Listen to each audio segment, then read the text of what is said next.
जय साईं राम। नमस्कार। आज किसी भक्त ने सवाल किया कि एक व्यक्ति चाय वाले के घर में पैदा हो जाता है और दूसरा किसी राजा के घर में पैदा हो जाता है। ये सब परमात्मा का अन्याय नहीं है कि एक व्यक्ति जिसने अभी कोई कर्म ही नहीं किया है, नवजात शिशु है, वो बहुत गरीब घर में पैदा हो गया और एक व्यक्ति मुंह में सोने का चम्मच लेके पैदा हो गया, यानी बहुत अमीर घर में पैदा हो गया। तो कहते हैं कि ये परमात्मा का एक तरह से हुआ ना कि उस व्यक्ति के साथ अन्याय हुआ जो बहुत गरीब घर में पैदा हुआ। वह तो सारी उम्र अपने दिनचर्या चलाने में ही बिता देगा,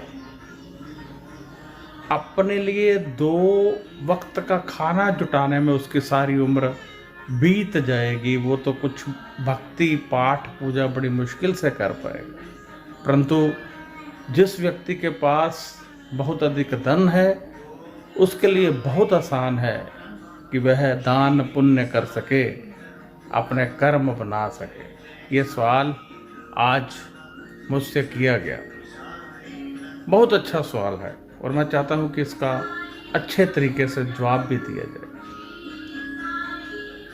देखिए, एक झोली में फूल भरे हैं, एक झोली में कांटे हैं, कोई कारण होगा। ये भजन आपने सुना होगा। परमात्मा के नियम बहुत ही प्यारे हैं। ये सब हमारे पिछले कर्मों के अनुसार होता है। हम जब अच्छे कर्म करते हैं तो बहुत अच्छा होता है, जब बुरे कर्म करते हैं तो बहुत बुरा होता है। मैं इसको आपको लॉजिक के साथ समझाना चाहूँगा। यदि आप पूरा वीडियो देखें तो आप जरूर समझ जाएंगे। एक व्यक्ति बहुत अधिक अच्छे कार्य करता है, परंतु इतने अच्छे नहीं करता कि भवसागर से पार जाए, तो मरने के बाद उसे स्वर्ग प्राप्त होता है, जहाँ पर वह देवता बनकर भोग करता है। यानी ये कर्म भूमि हमारी धरती है। यहाँ जो कर्म किया जाता है उसका फल मिलता है स्वर्ग में या देवता लोक में, या कहीं भी कोई कर्म किया जाता है उसका कोई फल नहीं होता है, वे भोग भूमि होती है। तो व्यक्ति स्वर्ग में जाकर भोग भोगता है। जो बुरे कर्म करता है वह 84 लाख योनि में चला जाता है। यहाँ समझ लीजिए कि एक व्यक्ति ने बहुत अच्छे कर्म किए, अब वो देवता बन गया। क्यों? क्योंकि वो भोग भोगेगा। एक व्यक्ति ने थोड़े कम किए, अब उसको दोबारा मनुष्य जीवन मिलेगा। अब तीसरा है जिसने बुरे कर्म किए, वो 84 लाख योनि में चला गया, जिसे हम नरक कहते हैं। तो अब जब वापसी होगी तो जो व्यक्ति स्वर्ग से आ रहा है, देवता योनि से आ रहा है, वह मुंह में सोने का चम्मच लेकर पैदा होगा, क्योंकि उसने बहुत अच्छे कर्म किए थे। जैसे हमारे श्री अमिताभ बच्चन हैं, विराट कोहली हैं, ये सब पुण्य आत्माएं हैं जो बहुत अधिक अच्छे कर्म करके पिछले जन्म में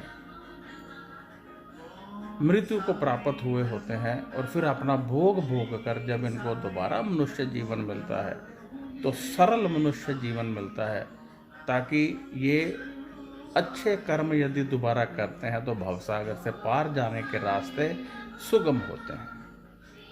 परंतु दूसरी तरफ जिसने बहुत बुरे कर्म किए, जानवरों पर अपराध किए, नारी शोषण किया, लोगों को लूटा, बहुत कुछ किया, 84 लाख योनि भोगने के बाद उसे बहुत गरीब परिवार मिलता है। यानी ऐसी मुश्किल घड़ी में वह जीवन व्यतीत करता है जहाँ पर 2 वक्त का खाना जुटा पाना आसान नहीं होता। ये परमात्मा का नियम है, इसी हिसाब से जन्म होते हैं। अब देखिए, एक व्यक्ति किसी साधु संत के घर में पैदा होता है तो पाठ पूजा बचपन से सीख जाता है। एक व्यक्ति कसाई के घर में पैदा होता है तो उसे मालूम नहीं होता है कि पाठ पूजा क्या होती है, उसके लिए बहुत मुश्किल है। परंतु ये पिछले कर्मों के अनुसार अगला जीवन हमें मिलता है।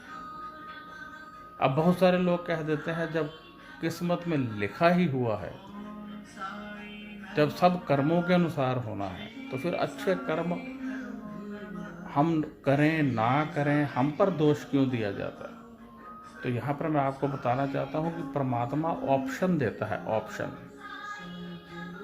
जो अच्छे कार्य हैं वह हमारी किस्मत में लिखे गए। आप किसी भजन संध्या में बैठे हैं, वह आपकी किस्मत में लिखी गई है। वह अवसर गिनती के आपको मिलने हैं, परंतु उन अवसरों का आप कितना फ़ायदा उठाते हैं, कितना लाभ उठाते हैं और वहाँ पर कैसे कर्म बनाते हैं, ये आप पर निर्भर है। अब देखिए, कितने लोग भजन संध्या में बैठे होते हैं, परंतु क्या सभी पाठ पूजा कर रहे होते हैं? नहीं। कोई तो वहाँ पर खाने की इंतज़ार कर रहा है, कोई माँ बाप के डर से बैठा है, कोई किसी दूसरी लड़की की तरफ देख रहा है।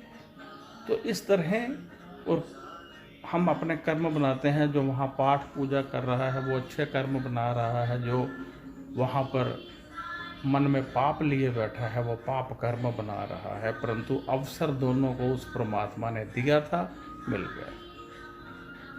तो इसलिए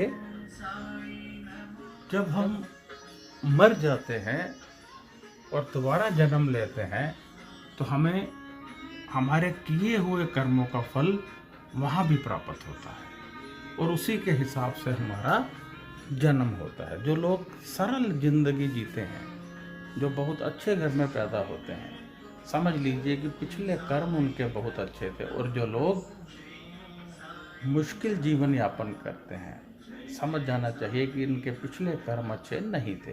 परंतु यदि हम इस जन्म में अच्छे कर्म करते हैं तो पिछले जन्मों के दुख सरल हो जाते हैं। आपने देखा होगा कि कुछ व्यक्ति जिनका धन चोरी हो जाए वो बहुत परेशान हो जाएंगे, या जिनको कष्ट है वो बहुत परेशान हो जाएंगे। परंतु दूसरी तरफ कुछ लोग दुख आने पर भी इतने व्याकुल नहीं होते हैं, दुख आने पर भी इतने परेशान नहीं होते हैं। तो ये कहा जाएगा कि उनके दुख मीठे हो जाते हैं, यानी परमात्मा उनको शक्ति दे देते हैं कि वे अपने दुखों को सह सकें।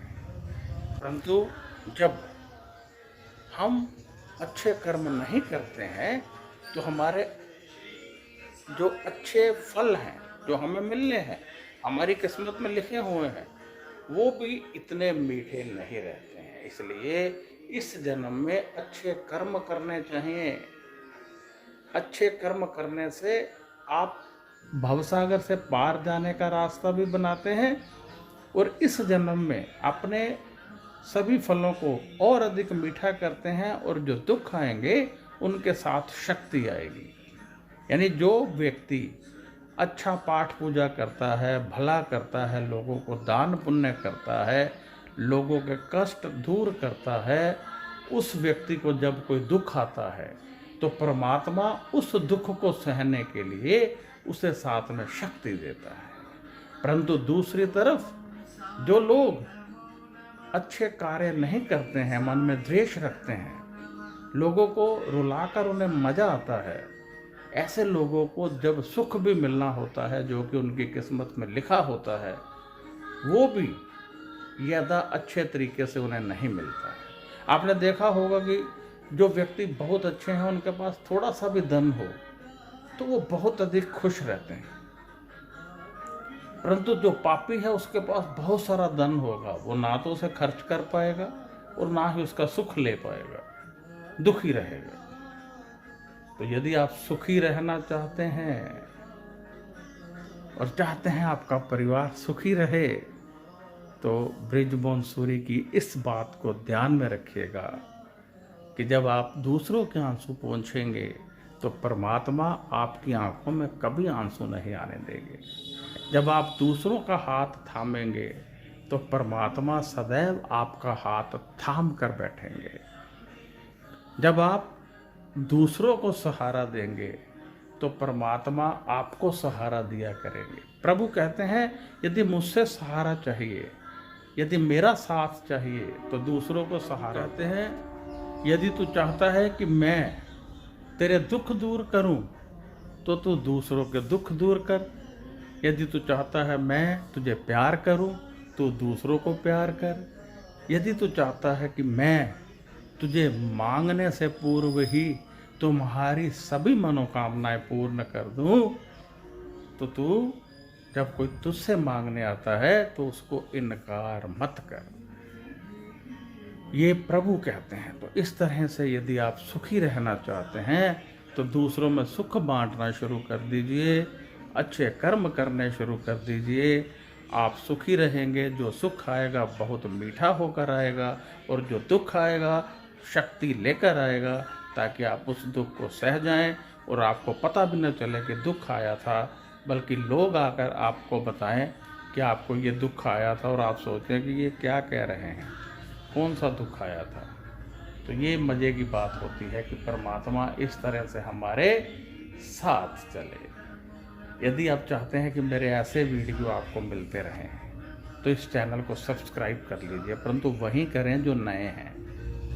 जिनको मेरे वीडियो पहले ही मिल रहे हैं वो सब्सक्राइब मत करें, वो अनसब्सक्राइब हो जाएंगे, उन्होंने पहले ही किया हुआ है। जो नए हैं वो सब्सक्राइब कर लें। और यदि आप चाहते हैं अपनी जन्म कुंडली दिखाना, तब भी आप मुझे व्हाट्सएप कर सकते हैं इसी मोबाइल नंबर पर। और यदि आपका कोई सवाल है, आध्यात्मिकता के बारे में कोई सवाल है या कोई और सवाल है, तो व्हाट्सएप कीजिए, मैं अवश्य जवाब दूंगा।